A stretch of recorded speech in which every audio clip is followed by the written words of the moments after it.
Hi there guys, it's Mike from MCQBushcraft here and welcome to another video. I've been out in the woods today just having a hike around looking for a type of edible mushroom, and although I didn't find the one I was looking for specifically, I did find an edible mushroom growing on this dead ash stool here.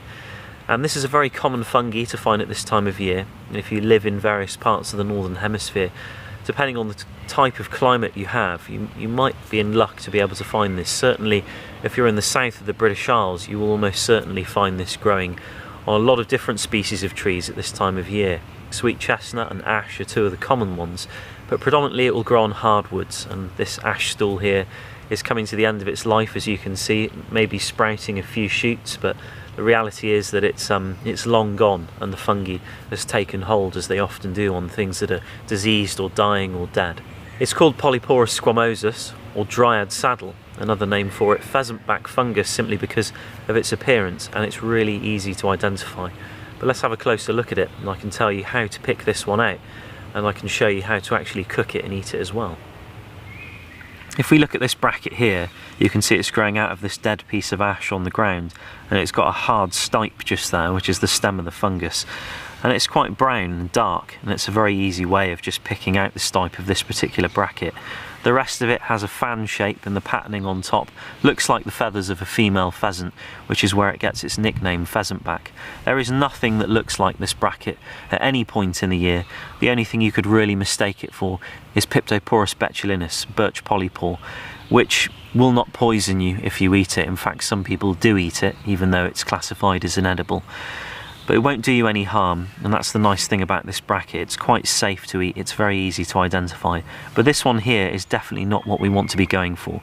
It's too big, it's reached maturity, it'll form a very hard paper-like layer on the inside, which will be very chewy, very unappetizing, and it's just too mature. You can tell by its size, its age, it's too mature. If we break a piece off as well, and we actually have a look, you can see it's expanded, become very spongy, and the pores have all broken apart.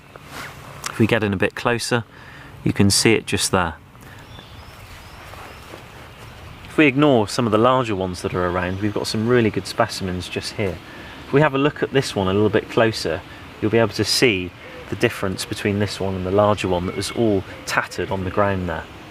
You can see that the edge of this one is still intact, it's not frayed and split and spongy like the other one, and it's still pretty firm. You can see it's holding together quite well. The pattern on the top really remains consistent depending on the age, unless they get really old and they start to just turn into sponge. But if we look underneath, that's really the key to having a look whether it is at the stage where it's turning or not, or whether you want to eat it. You can see underneath that the pores are starting to open up, and that's just really indicating that it's getting to the point that it's really not going to be as appetizing as we want it to be. It's starting to reach a level of maturity, it will start to harden up inside, and it's not going to be particularly tasty. But on the edge there, the pores are actually still quite tightly knitted together. So we could take this one, if we didn't find any better specimens or we wanted to add to quantity, and just take the edge off and cook that part. But the rest we could eat as well. If we cook it for a bit longer, you'll probably find that it would actually soften up a little bit, and this one is really just on the cutting point. It's really on the tipping point of being edible. This one here is the best specimen. Anything of this size will be ideal. I usually measure it by my fist and say no bigger than my fist, and that's usually the largest size I go up to. The last one we had a look at was borderline. I probably would take that if I was having a bad day's foraging or I was hungry. But if I'm just taking them to cook at home as part of a meal, I usually just go for the best ones to make the meal as tasty as I can make it. But this one will be ideal. If we take a knife, just take that off there. You can see that underneath the pores are very tightly knitted together. The bracket's nice and firm, and it shouldn't sort of fall apart too easily. Normally they just split and crack, and this one is really good. So that's ideally what we're looking for. It has a very earthy smell, Dryad saddle. It's really nice. It's almost like damp wood, really. But then I guess that's the sort of smell you would expect for something growing on rotten, damp wood. But you can see the pattern, very easy to identify. Nothing else really looks like it, apart from the other bracket I mentioned, Piptoporus botulinus. But then that will only look like it at certain times, and only very slightly. Only if you were very unexperienced and you really didn't know what you were looking for and had no form of guide on you whatsoever and were just going by hearsay. So if you took some documents out with you or a picture, it'd be a very easy day out in the field if you did find it. But it makes a fantastic treat.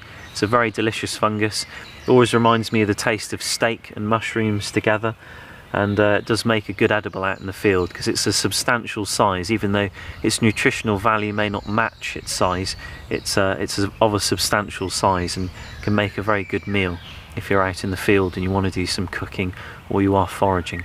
But I'm going to spend some time here having a look for some more and continue my search today for the mushroom that I am looking for, St. George's mushroom, that we would find at this time of year. And if you're interested on how to cook this edible mushroom, or any mushroom out in the field, which you should really cook to allow your body to digest it properly, you should really always cook them. It's the best course of action, or else there really is no point eating them in some respects, and you can upset your stomach in certain circumstances too. So do cook them. But if you check the description below, you'll find the next part of the video, which is a video I did some time back on actually foraging for this and cooking them out in the field. So thanks again for watching, guys. I appreciate it, and I'll see you very soon in another video. Take care.